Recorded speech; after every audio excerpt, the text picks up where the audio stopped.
50 साल से सबसे ज्यादा बेरोजगारी आज हिंदुस्तान में है। आपने मेक इन इंडिया की बात की, स्टार्टअप इंडिया की बात की, मगर जो रोजगार हमें हमारे युवाओं को मिलना चाहिए वो नहीं मिला, और जो था वो गायब हो गया। और ये सच्चाई है, और इस सच्चाई को आप भी पहचानते हो, क्योंकि आपने भी अपने भाषणों में रोजगार के बारे में कुछ नहीं कहा। कितना रोजगार पैदा किया गया है, किस प्रकार किया गया है, उसके बारे में आपने नहीं बोला, और आप बोल भी नहीं पाएंगे, क्योंकि अगर आप बोलेंगे तो हिंदुस्तान का युवा आपकी ओर देख के कहेगा कि ये मजाक कर रहे हैं। तो ये स्थिति पैदा कैसे हुई? ये दो हिंदुस्तान पैदा कैसे हुए?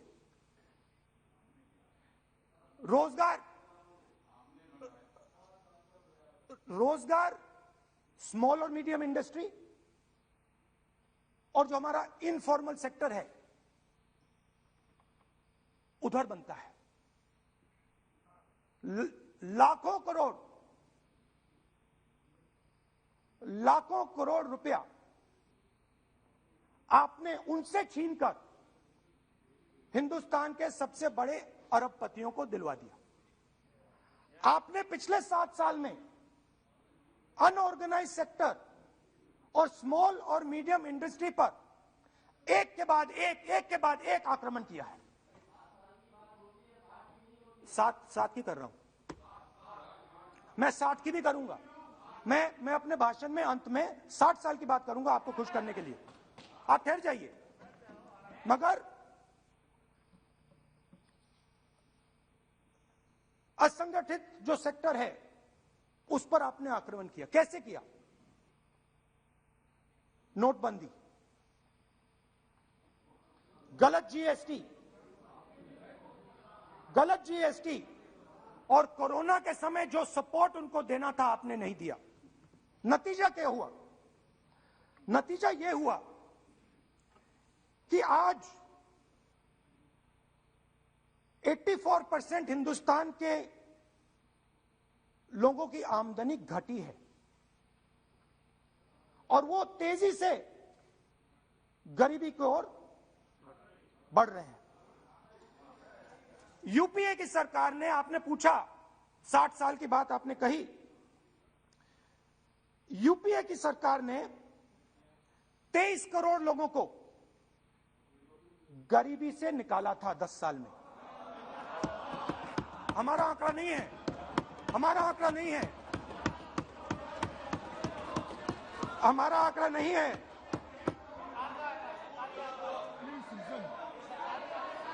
आप हंसिए, हमारा आंकड़ा नहीं है, यह सच्चा आंकड़ा है। 27 करोड़ लोगों को हमने गरीबी से निकाला था, और 23 करोड़ लोगों को आपने गरीबी में वापस डाल दिया।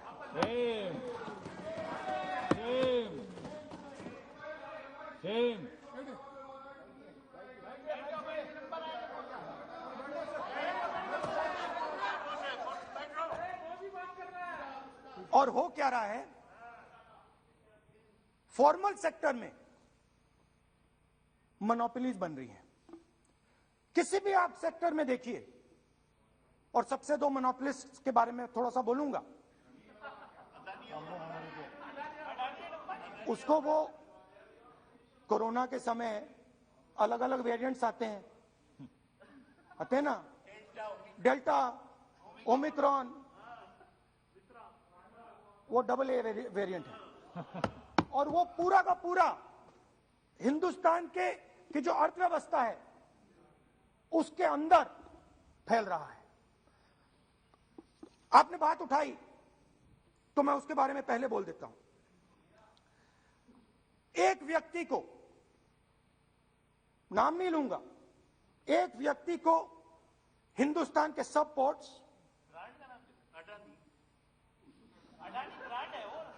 ब्रांड, हिंदुस्तान के सब पोर्ट्स, हिंदुस्तान के सब airport, power, transmission, mining, green energy, gas distribution, edible oil जो भी हिंदुस्तान में होता है उधर अदानी जी दिखाई देते हैं।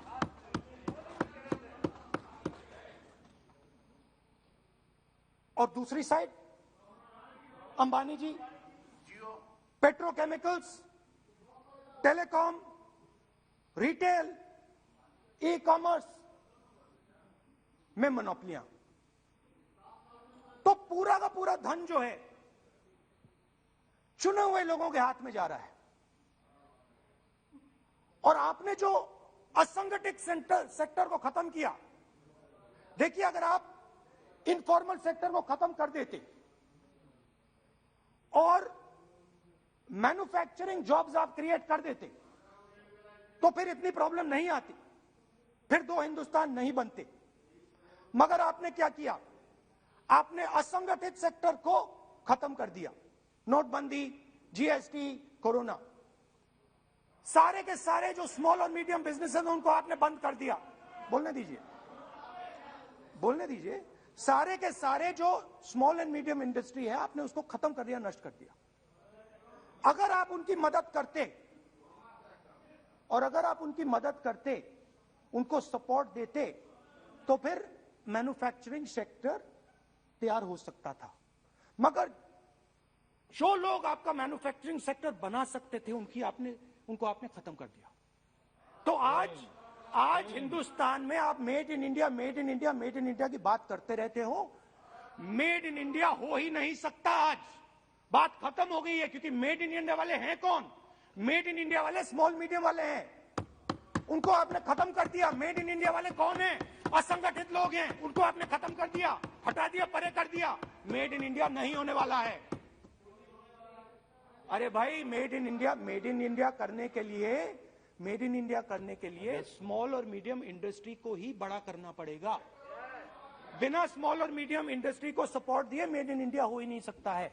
और अगर आप पूछते हैं तो मैं आपको बताता हूं, मैन्युफैक्चरिंग जॉब्स की अगर हम बात करें तो मेरे पास आंकड़ा है यहां पे। पिछले 5 साल में मैन्युफैक्चरिंग जॉब्स 46% कम हुए हैं। 46% drop in manufacturing jobs in India. Why? Because you have destroyed the unorganized sector. Why? Because you have destroyed MSMEs. That is why you are focusing completely on 5 or 10 people. I don't have a problem with that. I don't have a problem with big industry. Focus on them. But please realize that they cannot produce jobs for you. Small and medium industry is the only people who can produce jobs for you. That is the reality. और हो क्या रहा है? 2 हिंदुस्तान बन रहे हैं, आप यहां पे भाषण देते रहते हो। नया Hindustan, new India, make in India, और कौन से नारे हैं? Startup India. आप ये बोलते रहते हो और देश में बेरोजगारी फैलती जा रही है। और आप ये मत सोचिए कि ये जो गरीब हिंदुस्तान है जिसको आप बना रहे हैं, ये मत सोचिए कि ये चुप बैठा रहेगा। ये मत सोचिए कि ये चुप बैठा रहेगा, ये चुप नहीं बैठा रहेगा। इस हिंदुस्तान को सब कुछ दिख रहा है। इस हिंदुस्तान को दिख रहा है कि आज, सुनिए, इन लोगों को दिख रहा है कि आज, ये आंकड़ा आप सुनिए, ये आपकी सरकार की देन है, ये आंकड़ा अच्छी तरह सुनिए। इस गरीब हिंदुस्तान को दिख रहा है कि आज हिंदुस्तान के 100 सबसे अमीर लोगों के पास हिंदुस्तान के 55 करोड़ लोगों से ज्यादा जायदाद है। बात समझिए, 10 लोगों के पास 40% हिंदुस्तान से ज्यादा धन है। 10 लोगों के पास। यह कैसे हुआ? यह आपने किया, यह नरेंद्र मोदी जी ने किया। और तो मैं आपको एक सुझाव देता हूं, प्रधानमंत्री जी को आपको सुझाव देता हूं, ये जो हिंदुस्तान आप बना रहे हैं, इन 2 हिंदुस्तानों को जोड़ने का काम जल्दी से शुरू कीजिए। स्मॉल एंड मीडियम इंडस्ट्रीज की मदद करना शुरू कीजिए। जो हमारे बेरोजगार युवाएं हैं उनकी मदद कीजिए। और ये जो आप पूरा का पूरा धन इन्हीं 5-10 लोगों को दे रहे हो, क्योंकि ये आपकी मार्केटिंग करते हैं, आपको टीवी, व्हाट्सएप, फेसबुक पे लगाते हैं, ये काम आप बंद कीजिए, नहीं तो देश का नुकसान होगा। आपका नहीं, देश का नुकसान होगा। तो पहला मेरा सुझाव यह है, नंबर 2 और नंबर 3 भी है, अभी आएगा वो, और वो जो आपने 60 साल की बात कही थी वो नंबर 3 में आएगा। Now, I'd like to speak. There are आप तो now there are two competing visions of this country, which is frankly the main difference between us and them. If you read the Constitution of India, you will find, and many of my colleagues who have not read it should look at it, you will find that India is described as a union of states. India is not described as a nation, it is described as a union of states. What does that mean? That means my brother from Tamil Nadu has to have the same right as my brother from Maharashtra, as my sister from Maharashtra, as my brother from Uttar Pradesh, as my brother from Bihar, as my sister from Manipur, Nagaland, Mizoram. That's what it means. What it means, Jammu Kashmir, of course, Jammu Kashmir. Nagaland, of course. Andaman Nicobar, of course. That is Lakshadweep. Now what is the difference? You have to understand this. This is a serious matter. I would like to have your view on it. And I would like this Parliament House to start serious discussions instead of the type of discussions that we're having. That is why it is serious. It is serious, and I would like a serious response. Right? What I heard, frankly, what I heard in the first address today was not serious. What I heard Mr. Dwivedi say was not serious. It did not behoove this House. It was not at the standard that this House should be used to. It is not at the standard that India should watch. Now, let me come back to the discussion. Let me come back to the discussion, Speaker Sir. There are two visions.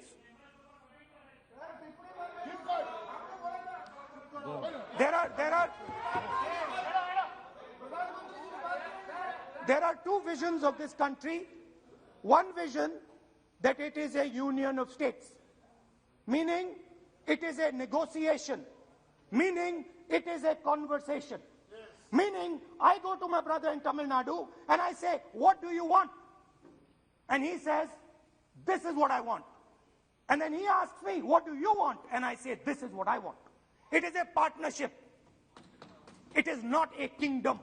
Remember that. You will never, ever in your entire life rule over the people of Tamil Nadu. It cannot be done. You will never, ever in your life rule over these other people. Please listen to what I'm saying.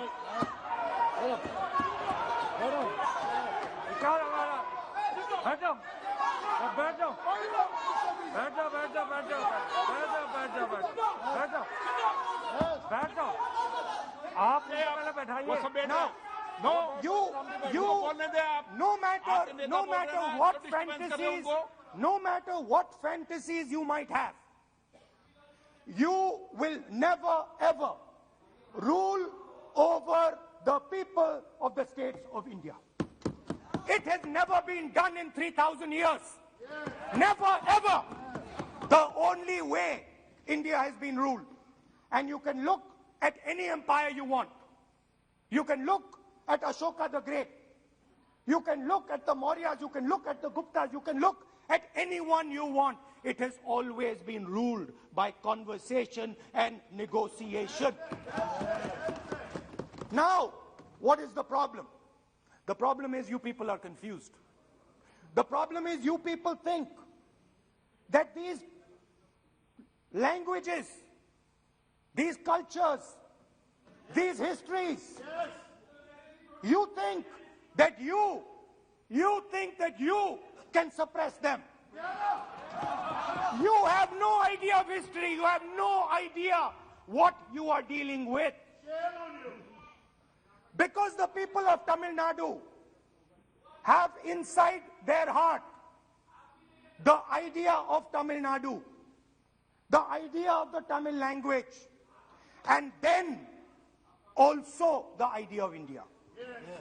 Do not be confused. The people of Kerala have the idea of, I am telling you the truth. The people of Kerala have a culture. I'm now a member of Parliament of Kerala. I understand it slightly better. They have a culture, they have a dignity, they have a history. The people, like the gentleman said, the people of Rajasthan have a culture, have a history, have a tradition, have a language. They have a way of life. This is like a bouquet of flowers. This is our strength. I learn from the people of Tamil Nadu. I learn from the people of Rajasthan. I learn even from you. Every day I learn from you. I do. It's not funny. It's not funny. I learn from you. Right? It's not funny. Anyway, there is another vision. A vision that India can be ruled by a stick from the center. You people have no idea of history.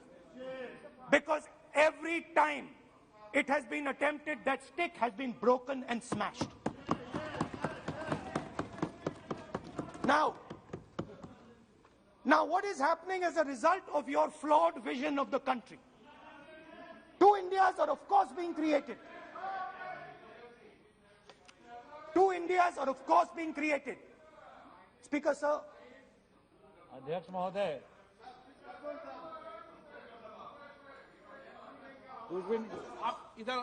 So what is happening? What is happening as a result of this flawed vision? Two Indias, उस पे भी बोलता हूं, उस पे भी बोल देता हूं, मैं उस पे भी बोल देता हूं, मैं इमरजेंसी में भी बोल देता हूं, कोई प्रॉब्लम नहीं है, मैं बोलने से नहीं डरता हूं, आप उनका मैं डरता नहीं मैं बोलने से, आप anyway, so there are two visions. One is a union of states, union of languages, union of cultures, a bouquet of beautiful flowers that can challenge any power in the world. No power in the world has ever been able to challenge this bouquet of flowers. Now, there is another vision, a centralizing vision, the vision of a king, the idea of a king, which the Congress removed in 1947. We smashed that idea of a king. Now that idea of a king has come back. That there is a king, a Shahin Shah, a ruler of rulers, a master of masters. Now what is happening? Now Speaker sir, what is happening? आप बीच में मत बोलिए. Now Speaker. No, सबको. Now Speaker sir, what is happening as a result of this flawed vision? What is happening is that the instruments of the conversation between our states, the instruments of the conversation between our peoples, what we call the institutions of our country, are being attacked and captured by one idea. So, for example, today, the idea of Tamil Nadu is excluded from Indian institutions. They can keep coming to you again and again and again and again and saying, need, and you will say, no, get out of here. Right? They do not have a voice in your framework. The farmers of Punjab can stand up and say, we do not agree with these three laws. They do not have a voice in your framework. Only the king has the voice. The farmers can sit for 1 year. They can sit for 1 year outside in Corona. They can die doesn't matter. The king does not agree. You do not listen to anybody. And even all of you, my dear brothers and